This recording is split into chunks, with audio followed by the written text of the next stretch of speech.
प्यारे बच्चों नमस्कार।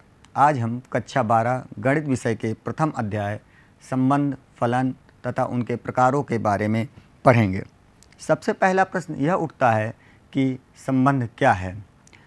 हमारे दैनिक जीवन में हम देखें तो समाज में व्यक्ति विभिन्न प्रकार के संबंधों द्वारा एक दूसरे से जुड़े होते हैं, जैसे पिता पुत्र का संबंध, पति पत्नी का संबंध, भाई बहन का संबंध, भाई भाई का संबंध इत्यादि। इसी प्रकार गणितीय रूप में जब एक समुच्चय के अवयव किसी निश्चित नियम द्वारा किसी दूसरे समुच्चय के अवयव से जुड़े होते हैं तो इसे ही हम संबंध कहते हैं। अब दूसरा प्रश्न यहाँ पर यह उठता है कि फलन क्या है। फलन भी एक विशेष प्रकार का संबंध है। एक समुच्चय A से B पर एक ऐसा संबंध जिसमें A के सभी अवयव B के केवल और केवल एक ही अवयव से संबंधित होते हैं तो ऐसे सभी संबंधों को हम फलन कहते हैं। इसे हम कुछ उदाहरणों से स्पष्ट करते हैं। देखिए, यहाँ पर हमने दो समुच्चय यहाँ पर लिए हैं, समुच्चय X और समुच्चय Y। समुच्चय X में भी 4 अवयव हैं और समुच्चय Y में भी हमारे 4 अवयव हैं। समुच्चय X का पहला अवयव 1 समुच्चय Y के C से संबंधित है। इसी प्रकार 2 D से, 3 B से और 4 A से संबंधित है। प्यारे बच्चों, X के सभी अवयव Y के केवल और केवल एक ही अवयव से संबंधित हैं, इसलिए यह एक फलन है। अब हम इस दूसरे वाले को देखते हैं। इस वाले उदाहरण में हम देखें तो X में यहाँ भी 4 अवयव है किंतु Y में 3 अवयव है और X का एक ऐसा अवयव 4 हमें प्राप्त होता है जो Y के किसी भी अवयव से संबंधित नहीं है। इसका मतलब यह है कि यह फलन नहीं हो सकता है। अब हम अपने तीसरे उदाहरण पर देखते हैं। हमारे तीसरे उदाहरण में समुच्चय X में भी 3 अवयव हैं, समुच्चय Y में भी 3 अवयव हैं और समुच्चय X के सभी अवयव Y से संबंधित तो हैं किंतु यहाँ एक ऐसा अवयव 3 हमें प्राप्त होता है जो Y के 2 अवयवों B और C से संबंधित है। इसलिए यह भी एक संबंध तो है किंतु यह फलन नहीं हो सकता है। अब हम चौथे उदाहरण पर देखें तो यहाँ समुच्चय X में 4 अवयव हैं, समुच्चय Y में 3 अवयव हैं। समुच्चय X के सभी अवयव Y के अवयवों से संबंधित हैं और प्रत्येक अवयव एक ही एक से संबंधित है, इसलिए यह एक फलन है। प्यारे बच्चों, जैसा कि हम कक्षा 11 में पढ़ चुके हैं, संबंध क्या होते हैं। तो किसी समुच्चय A का B से कोई संबंध A और B के कार्तीय गुणन A क्रॉस B का एक उपसमुच्चय होता है। R के जो अवयव होते हैं वो क्रमित युग्म A, B के प्रकार के होते हैं, जिसे हम यह कहें तो जो अवयव A है वो समुच्चय A का होता है और अवयव B समुच्चय B का होता है। इसे हम एक उदाहरण से स्पष्ट करने की कोशिश करते हैं। इसके लिए हम एक समुच्चय A लेते हैं जिसमें हमारे 5 अवयव 1, 2, 3, 4 और 5 है। इसी प्रकार एक दूसरा समुच्चय B लेते हैं जिसमें भी 5 अवयव 2, 4, 6, 8 और 10 हैं। एक संबंध हम R परिभाषित करते हैं जिसमें क्रमित युग्म A B इस प्रकार से हैं कि A बराबर 2B। प्यारे बच्चों, अगर हम इसको देखें तो इस नियम के द्वारा जो A का अवयव 1 है वो B के 2 से संबंधित होगा, इसीलिए 1, 2 संबंध में आएगा। इसी प्रकार 2, 4, 3, 6, 4, 8 और 5, 10 इस संबंध R1 में उपस्थित होंगे। एक दूसरे संबंध को भी हम देखते हैं। वह संबंध है R2 बराबर क्रमित युग्म A, B। ऐसा है कि A बराबर B माइनस 2। अगर हम इस संबंध को देखें तो इसके द्वारा केवल एक अवयव हमें प्राप्त होता है, जो A का एक ही अवयव 2 प्राप्त होता है जो 4 से है और दूसरा 4 प्राप्त होता है जो 6 से संबंधित है। इसलिए इस संबंध में केवल 2 ही क्रमित युग्म 2, 4 और 4, 6 हमें प्राप्त होते हैं। अब हम आज की कक्षा में संबंधों एवं फलनों के प्रकारों के बारे में अध्ययन करेंगे।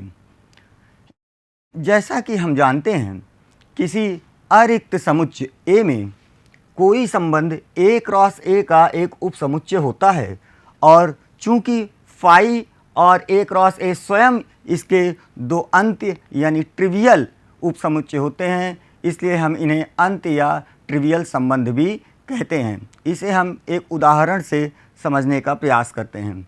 उदाहरण के लिए हमने एक समुच्चय लिया ए जिसमें 4 अवयव 1, 2, 3 और 4 हैं। इस पर हम एक संबंध R3 इस तरह से परिभाषित करते हैं जिसमें क्रमित युग्म ए बी इस प्रकार से हैं कि मॉड ए माइनस बी बड़ा है या बराबर है 5 से।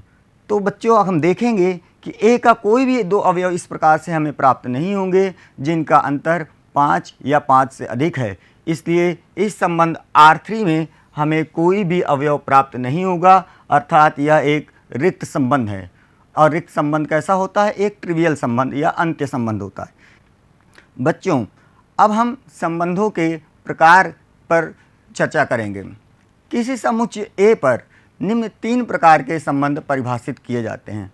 पहला स्वतुल्य जिसे अंग्रेजी में रिफ्लेक्सिव, दूसरा सममित या सिमेट्रिक, और तीसरा संक्रामक यानी कि ट्रांजिटिव। आइए इस पर एक एक करके हम विचार करते हैं। पहला है स्वतुल्य संबंध।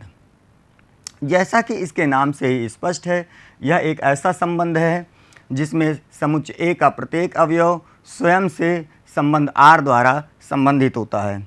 इसे हम एक उदाहरण से समझने का प्रयास करते हैं। उदाहरण के लिए हम पुनः समुच्चय ए को लेते हैं जिसमें 4 अवयव 1, 2, 3 और 4 हैं, और संबंध R इस प्रकार से है कि क्रमित युग्म a, b इस प्रकार है कि मॉड a माइनस बी एक सम संख्या है। इसे हम रोस्टर के फॉर्म में लिखें तो हमें R यानी संबंध R में ये क्रमित युग्म प्राप्त होंगे।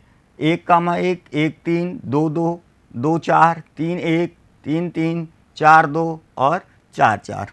तो जैसा कि आप देख पा रहे हैं, इस संबंध R में 1, 1 क्रमित युग्म उपस्थित है, 2, 2 भी उपस्थित है, 3, 3 भी, 4, 4 भी। इसका अर्थ यह है कि 1 संबंधित है 1 से, 2 संबंधित है 2 से, 3 संबंधित है 3 से, और 4 संबंधित है 4 से। यानी ए के प्रत्येक अवयव स्वयं से संबंधित है, अतः यह एक स्वतुल्य संबंध है।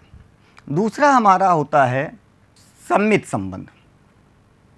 सममित संबंध एक ऐसा संबंध है जिसमें यदि ए बी से संबंध R द्वारा संबंधित हो तो बी भी ए से संबंध R द्वारा ही संबंधित होना चाहिए।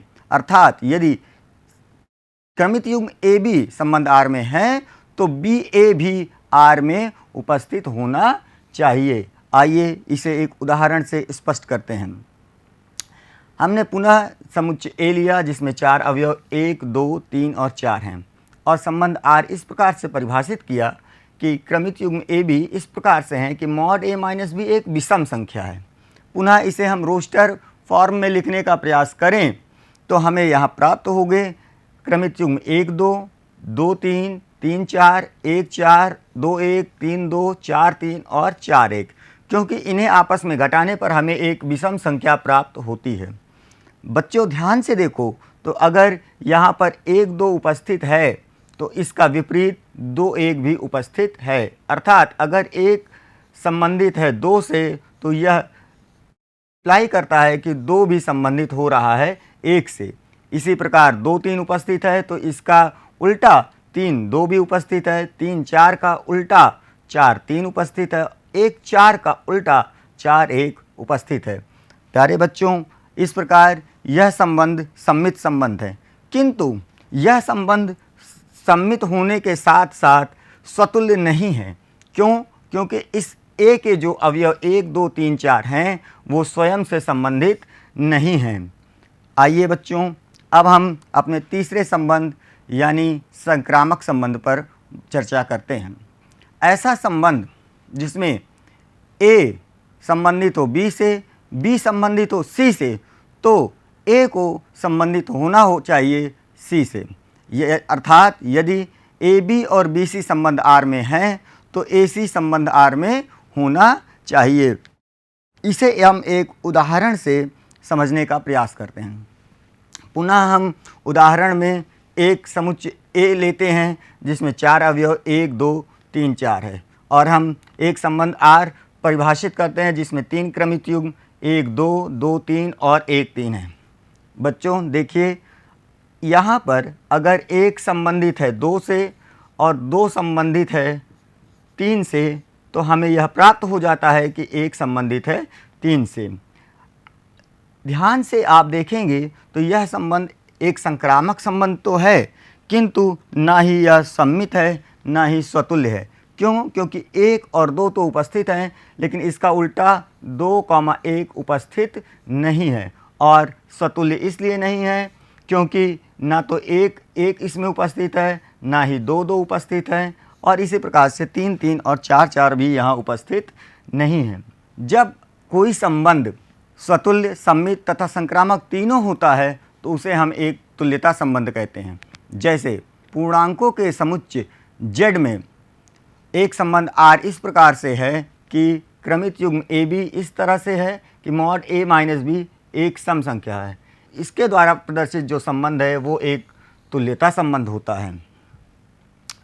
इसे हम और आसान भाषा में देखें तो इसमें हम देखेंगे कि इस संबंध के द्वारा जितने भी पूर्णांक सम पूर्णांक है वो 0 से संबंधित हैं तथा सभी विषम पूर्णांक 1 से संबंधित है, तथा कोई भी विषम पूर्णांक 0 से या कोई भी सम पूर्णांक 1 से संबंधित नहीं है।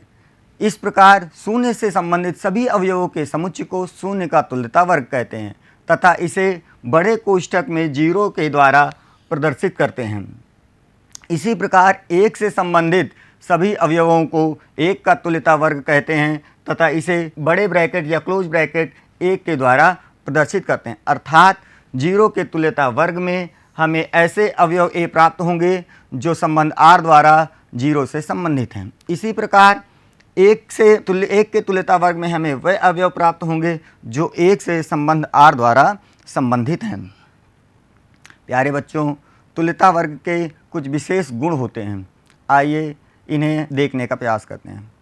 अगर किसी समुच्चय A में तुल्यता संबंध R के 3 असंयुक्त तुल्यता वर्ग A, B तथा C हों तो पहला गुण यह होगा कि कोई भी 2 तुल्यता वर्ग या तो समान होंगे, अर्थात उनके सभी अवयव समान होंगे, या वे असंयुक्त होंगे, अर्थात उनमें कोई भी अवयव समान नहीं होगा। दूसरा गुण यह है कि जो समुच्चय A होगा वह इन तुल्यता वर्ग के सम्मिलन के बराबर होगा, अर्थात A बराबर तुल्यता वर्ग A यूनियन तुल्यता वर्ग B यूनियन तुल्यता वर्ग C। तीसरा गुण यह है कि किसी भी तुल्यता वर्ग के सभी अवयव एक दूसरे से संबंध R द्वारा अवश्य संबंधित होंगे। और चौथा संबंध यह है कि किन्हीं 2 तुल्यता वर्ग के कोई भी 2 अवयव आपस में संबंध R के द्वारा संबंधित नहीं होंगे। आइए इसे एक उदाहरण से स्पष्ट करते हैं। इसके लिए हम एक समुच्चय A लेते हैं जिसमें 6 अवयव 0, 1, 2, 3, 4 तथा 5 तथा एक संबंध R इस प्रकार परिभाषित करते हैं कि क्रमित युग्म AB इस प्रकार से हैं कि मॉड A माइनस B 3 से विभाज्य है। इसे हम रोस्टर फॉर्म में लिखें तो हमें संबंध R में ये सारे क्रमित युग्म प्राप्त हो जाते हैं। हम ध्यान से देखें बच्चों तो यह एक तुल्यता संबंध है, अर्थात यह स्वतुल्य भी है, सममित भी है और संक्रामक भी है। अब हम इस संबंध में तुल्यता वर्ग ज्ञात करते हैं तो 0 का तुल्यता वर्ग अर्थात 0 से संबंधित होने वाले सभी अवयव, तो ध्यान से देखिए बच्चों 0 से 0 संबंधित है और 0 से 3 संबंधित है। इसका मतलब है कि 0 के तुल्यता वर्ग में 0 और 3 प्राप्त होंगे। इसी प्रकार 1 के तुल्यता वर्ग में 1, 4, 2 के तुल्यता वर्ग में 2, 5, 3 के तुल्यता वर्ग में 0, 3, 4 के तुल्यता वर्ग में 1, 4 और 5 के तुल्यता वर्ग में 2 और 5 प्राप्त होते हैं। ध्यान से देखें तो आप यह पाएंगे कि 0 का तुल्यता वर्ग और 3 का तुल्यता वर्ग समान है। इसी प्रकार 1 का तुल्यता वर्ग 4 के तुल्यता वर्ग के बराबर है और 2 का तुल्यता वर्ग 5 के तुल्यता वर्ग के बराबर है तथा 0 और 1 के तुल्यता वर्ग में कोई भी अवयव उभयनिष्ठ नहीं है, अर्थात इनका इंटरसेक्शन रिक्त प्राप्त होगा। तुल्यता वर्ग 1 और 2 का इंटरसेक्शन भी रिक्त प्राप्त होगा और 2 और 0 का तुल्यता वर्ग भी हमें रिक्त प्राप्त होगा। और अगर हम इन तीनों तुल्यता वर्गों को सम्मिलित कर दें, अर्थात इनका यूनियन ले लें, तो हमें संपूर्ण समुच्चय ए प्राप्त हो जाता है। इस प्रकार अगर हम कहें तो इन तुल्यता असंयुक्त तुल्यता वर्गों को हम ए का पार्टीशन भी कह सकते हैं। इसे हम एक उदाहरण से समझने का प्रयास करते हैं। प्राकृतिक संख्याओं के समुच्चय n में एक संबंध r इस प्रकार से है कि क्रमित युग्म x y इस प्रकार y बराबर x धन 5 तथा x छोटा है 4 से द्वारा परिभाषित संबंध। इसे हल करते हैं। इस संबंध r को हम रोस्टर विधि से लिखने का प्रयास करते हैं। तो चूंकि यहाँ पर यह लिखा है कि x 4 से छोटा है और यह प्राकृतिक संख्याओं के समुच्चय से है, इसलिए x के हमें केवल 3 ही मान 1, 2 और 3 प्राप्त होंगे। x के ये मान y बराबर x प्लस 5 में रखने पर हमें क्रमशः y के मान प्राप्त हो जाएंगे 6, 7 और 8। इसलिए संबंध R में हमें 3 क्रमित युग्म 1, 6, 2, 7 और 3, 8 प्राप्त हो जाएंगे। क्या यह संबंध एक स्वतुल्य संबंध है? नहीं। क्यों? क्योंकि स्वतुल्य संबंध होने के लिए प्रत्येक अवयव को स्वयं से संबंधित होना पड़ेगा, किंतु ना तो यहाँ पर प्राकृतिक संख्याओं में का पहला अवयव 1 से संबंधित है, ना ही 2 से और ना ही 3 से। क्या यह सम्मित है? नहीं, क्योंकि 1 6 से तो संबंधित है किंतु 6 1 से संबंधित नहीं है। इसी प्रकार से यह संबंध संक्रामक है। इसे आप स्वयं करने का प्रयास करेंगे। प्यारे बच्चों, अब हम एक दूसरे उदाहरण से इसे और स्पष्ट करने की कोशिश करते हैं। इसके लिए हम समस्त पूर्णांकों का समुच्चय z लेते हैं, जिसमें संबंध r इस प्रकार से परिभाषित है कि क्रमित युग्म x y इस प्रकार है कि x माइनस y एक पूर्णांक है। आइए इसे हम करने का प्रयास करते हैं। तो चूंकि हम जानते हैं कि किसी भी पूर्णांक को स्वयं से अगर हम घटा दें तो हमें जो प्राप्त होगा वह 0 होगा, और 0 एक पूर्णांक है। इसका मतलब यह है कि x, का जो क्रमित युग्म है वो संबंध R में उपस्थित होगा और यह संबंध क्या हो जाएगा? स्वतुल्य हो जाएगा। इसी प्रकार से यदि हम यह लें कि x y क्रमित युग्म x y संबंध R में उपस्थित है, तो इसका अर्थ हो जाएगा कि x माइनस y एक पूर्णांक होगा। और जब x माइनस y एक पूर्णांक है तो हम जानते हैं कि किसी भी पूर्णांक का ऋणात्मक भी पूर्णांक होता है। इसका मतलब यह है कि y माइनस x भी क्या होगा? एक पूर्णांक होगा। और y माइनस x पूर्णांक है तो इसका अर्थ है कि क्रमित युग्म y, x संबंध R में उपस्थित होगा। बच्चों ध्यान से देखो, अगर x y संबंध R में उपस्थित है तो y x भी संबंध R में उपस्थित है, अतः यह संबंध R क्या हो गया? सम्मित हो गया। आइए इसे संक्रामक होने के लिए जांच करते हैं। अब यदि x y और y z को हम संबंध R में मान लें, तब इसका अर्थ होगा कि x माइनस y और y माइनस z क्या होंगे? पूर्णांक होंगे। अगर हम इन्हें जोड़ दें तो हमें प्राप्त होगा x minus Y plus Y minus Z, और ये प्लस का y और माइनस का y एक दूसरे से ख़त्म हो जाएंगे और हमें प्राप्त होगा x माइनस जेड, जो कि एक पूर्णांक होगा। क्यों? क्योंकि दो पूर्णांकों का योग भी एक पूर्णांक होता है, इसलिए यह संबंध R संक्रामक होगा। अब हम जानते हैं कि कोई संबंध यदि स्वतुल्य, सम्मित और संक्रामक तीनों है तो वह क्या होता है? वह होता है एक तुल्यता संबंध। ठीक है ना बच्चों, आइए एक और उदाहरण देखते हैं। उदाहरण यह है कि सिद्ध कीजिए कि वास्तविक संख्याओं के समुच्चय R में एक संबंध R इस प्रकार से है कि क्रमित युग्म AB इस प्रकार है कि A छोटा है या बराबर है B स्क्वायर। इसके द्वारा जो परिभाषित संबंध है, इसे यह सिद्ध करना है कि यह ना तो स्वतुल्य है, ना ही सम्मित है और ना ही संक्रामक है। हम यह जानते हैं कि जो नकारात्मक वाले प्रश्न होते हैं उनको हल करने के लिए हम प्रति उदाहरण यानी काउंटर एग्जाम्पल का प्रयोग करते हैं। तो हम यहाँ पर भी इस संबंध को स्वतुल्य, सममित और संक्रामक न होने के लिए काउंटर एग्जाम्पल का प्रयोग करते हैं। सबसे पहले हम यह देखते हैं कि 0.5 एक वास्तविक संख्या है तथा 0.5 का जो वर्ग आता है वो 0.25 है, अर्थात वह 0.5 से क्या है, छोटा है। अर्थात हम यह कहें तो 0.5 के वर्ग से बड़ा है, और जब यह बड़ा है तो वह न तो छोटा हो सकता है न ही बराबर हो सकता है। इसका अर्थ यह है कि 0.5 स्वयं से संबंधित नहीं है, इसलिए यह संबंध R स्वतुल्य नहीं है। प्यारे बच्चों, एक और उदाहरण लेते हैं यानी काउंटर एग्जाम्पल। अब हम देखें तो 2 5 के वर्ग से छोटा है। इसका अर्थ यह है कि 2,5 जो क्रमित युग्म है वो संबंध R में उपस्थित होगा। परंतु अगर हम उल्टा देखें तो 5 2 के वर्ग से ना तो छोटा है ना ही बराबर है, अर्थात 5 2 से संबंधित नहीं होगा। ध्यान दीजिए, 2 5 से संबंधित है और 5 2 से संबंधित नहीं है। इसका मतलब यह है कि यह संबंध R सममित भी नहीं है। इसी प्रकार से हम देखें तो 20 छोटा है या बराबर है 5 के वर्ग से, छोटा है।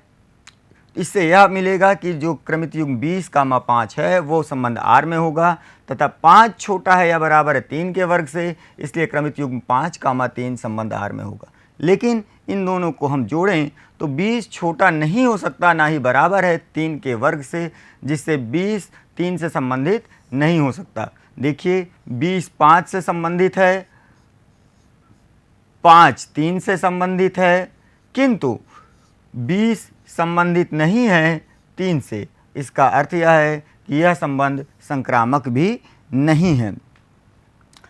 बच्चों, अब हम फलन के प्रकारों पर विस्तृत चर्चा करेंगे। फलन 4 प्रकार के होते हैं: एकैकी, बहुएक, आच्छादक और अंतर्छेपी। हम इनको एक एक करके इनकी परिभाषाएं देखते हैं। आइए इनकी परिभाषाएं देखते हैं। एकैकी फलन, एक फलन f जो x से y में एकैकी फलन कहलाता है यदि f के अंतर्गत x के भिन्न अवयव के प्रतिबिंब भी भिन्न होते हैं, अर्थात प्रत्येक x1 x2 belongs to x के लिए fx1 बराबर fx2 का तात्पर्य है कि x1 बराबर x2 हो। यदि ऐसा नहीं है तो फलन बहुएक फलन कहलाता है। इसी प्रकार आच्छादक फलन, एक फलन f जो x से y में परिभाषित है आच्छादक फलन कहलाता है यदि f के अंतर्गत y का प्रत्येक अवयव x के किसी न किसी अवयव का प्रतिबिंब होता है, अर्थात प्रत्येक y बिलोंग्स टू y के लिए x में एक ऐसे अवयव x का अस्तित्व हो कि fx बराबर y हो। यदि ऐसा नहीं है तो फलन अंतर्छेपी कहलाता है। इसे एक उदाहरण से देखते हैं। इस उदाहरण में देखें तो x के सभी अवयव y के केवल और केवल एक ही अवयव से संबंधित हैं, इसलिए यह एक एकैकी फलन है। इसी प्रकार हम इसमें देखें तो x के 2 अवयव 2 और 3 प्राप्त होते हैं जो y के एक ही अवयव b से संबंधित हैं, इसलिए यह फलन बहुएक फलन है। आगे हम देखें तो इसमें x के अवयव चारों अवयव y के 3 ही अवयव से संबंधित हैं, और अर्थात y के सभी अवयव x के किसी न किसी अवयव से संबंध रखते हैं, इसलिए यह फलन आच्छादक फलन होगा। यहाँ पर हम देखें तो y में एक अवयव c हमें प्राप्त होता है जो x के किसी भी अवयव का प्रतिबिंब नहीं है, इसलिए यह फलन अंतर्छेपी फलन कहलाता है। प्यारे बच्चों, इस प्रकार हमने जाना कि फलन 4 प्रकार के होते हैं: एकैकी, बहुएक, आच्छादक और अंतर्छेपी। किंतु अगर कोई फलन एकैकी है तो वह बहुएक नहीं होगा, बहुएक है तो एकैकी नहीं होगा। इसी प्रकार से अगर कोई फलन आच्छादक है तो वह अंतर्छेपी नहीं हो सकता, अंतर्छेपी है तो आच्छादक नहीं हो सकता। इन्हें मिलाने पर हमें 4 प्रकार के फलन प्राप्त होंगे: एकैकी आच्छादक, एकैकी अंतर्छेपी, बहुएक आच्छादक और बहुएक अंतर्छेपी फलन। इसे हम एक एनिमेशन से समझने का प्रयास करते हैं। यहाँ पर हमारे पास x में 4 सिपाही हैं और ये तीर द्वारा y के सिपाहियों पर आक्रमण करें, तो x के सभी सिपाही y के एक सिपाही पर तीर चला रहे हैं, इसलिए यह फलन एकाएकी है। और y के सभी सिपाहियों पर देखें तो तीर लग रहे हैं, इसलिए यह आच्छादक भी है। इसी प्रकार से यहाँ पर देखें तो x के 4 सिपाही हैं जो y के केवल 3 ही सिपाहियों पर तीर लगा रहे हैं। इसका मतलब यह है, और y में एक सिपाही हमारा बच जाता है जिसको कोई भी तीर नहीं लग रहा है, इसलिए यह बहुएक फलन है और अंतरक्षेपी भी है। बहुएक इसलिए है कि x के 2 सिपाही y के एक ही सिपाही को तीर मार रहे हैं। अब हम देखें तो इस वाले F3 में x में 3 ही सिपाही हैं जो y के 3 ही सिपाहियों को तीर मार रहे हैं। इसका अर्थ है कि एक को ही मार रहा है, किंतु y में एक सिपाही बच जाता है, इसलिए यह अंतरक्षेपी है और एक को मिला रहा है, इसलिए ये एकाएकी है। इस वाले हम एनिमेशन में देखें तो हमें प्राप्त होगा कि x के 4 सिपाही हैं और y में 3 ही हैं, और y के सभी सिपाहियों को तीर लग रहा है और x के 2 सिपाही एक ही को तीर मार रहे हैं, इसलिए यह एक आच्छादक और बहुएक फलन होगा। उम्मीद है आपको इनके बारे में समझ में आ गया होगा। इसे एक उदाहरण से गणितीय रूप में समझने का प्रयास करते हैं। एक फलन f जो z से z में इस प्रकार परिभाषित है कि fx बराबर है fx बराबर है x स्क्वायर। इसके द्वारा जो प्रदत्त फलन है उसके एकाएकी तथा आच्छादक गुणों की जांच करना है।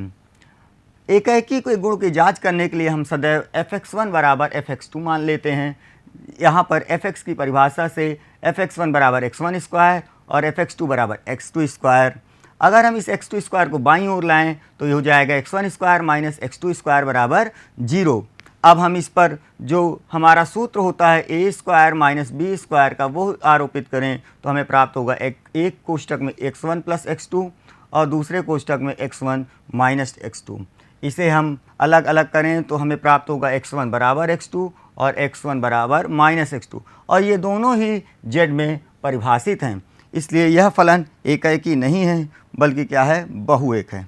इसी प्रकार हम यह देखें तो सह प्रांत के सभी ऋणात्मक पूर्णांकों का कोई भी पूर्व प्रतिबिंब प्रांत में प्राप्त नहीं होगा, अर्थात सह प्रांत के ऋणात्मक पूर्णांक प्रांत के किसी अवयव के प्रतिबिंब नहीं हो सकते, इसलिए यह फलन एक अंतरक्षेपी फलन होगा। एक और उदाहरण से देखते हैं कि उदाहरण है कि सिद्ध कीजिए कि fx बराबर, ये जो फलन है इसे हम ग्रेटेस्ट इंटीजर फंक्शन यानी महत्तम पूर्णांक फलन कहते हैं, जो बड़े कोष्टक में लिखा जाता है। इसके द्वारा जो परिभाषित फलन है जो f from r to r यानी वास्तविक संख्याओं के समुच्चय से वास्तविक संख्याओं के समुच्चय में परिभाषित है, इसे यह ना तो एकाएकी है और ना ही आच्छादक है।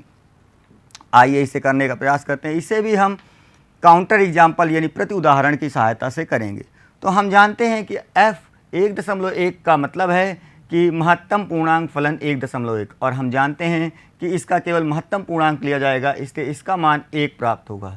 इसी प्रकार f 1.2 बराबर महत्तम पूर्णांक फलन 1.2 जिसका मान भी 1 प्राप्त होगा। अर्थात अगर हम यहाँ पर हमारे पास दो अवयव 1.1 और 1.2 हैं और यहाँ पर 1 है तो ये दोनों ही 1 से जुड़े होते हैं। इसका मतलब है कि यह एकाएकी ना होकर के बहुएक फलन है। इसी प्रकार यदि यह f एक महत्तम पूर्णांक फलन है, इसका अर्थ यह है कि इसका जो परिसर होगा वो केवल और केवल पूर्णांक ही प्राप्त होगा। अतः सहप्रांत के वे संख्याएं जो पूर्णांक नहीं हैं उनका लिए कोई भी अवयव प्रांत में प्राप्त नहीं होगा जिनके वे प्रतिबिंब हों, अतः फलन f आच्छादक भी नहीं होगा। प्यारे बच्चों, एक और उदाहरण देखते हैं।